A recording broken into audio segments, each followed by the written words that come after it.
Experiencing problems with the myQ app on your Apple Watch Series 11? You're not alone.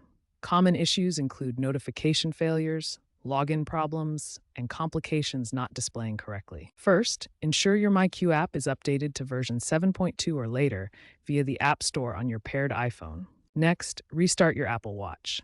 A simple restart often resolves temporary glitches. Verify that Bluetooth and Wi-Fi are enabled on both your iPhone and Apple Watch. The app requires a stable connection for real-time updates and remote control. If login fails, especially after updating to watchOS 12.1, try disabling and re-enabling two-factor authentication on your iPhone's myQ app settings. This can refresh your login session. If all else fails, unpair and repair your Apple Watch within the myQ app settings on your iPhone. This resets the connection and often fixes persistent sync issues. This is due to watchOS 12.1's stricter authentication protocols, which often block auto login. If notifications aren't appearing, go to Settings, Notifications on your iPhone, find the myQ app, and ensure notifications are enabled. Also, check that Require Attention is disabled in notification settings, as it can prevent alerts from displaying correctly on the watch's always-on display.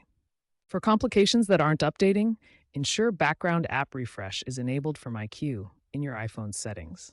On your Apple Watch, try removing and re-adding the myQ complication to your watch face.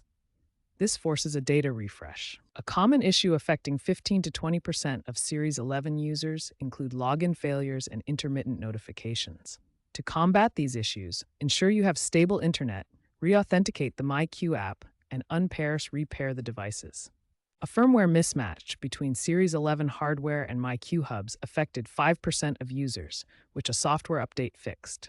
See Chamberlain's support case MX11124 for more information. If problems persist, consider contacting Chamberlain support for personalized assistance.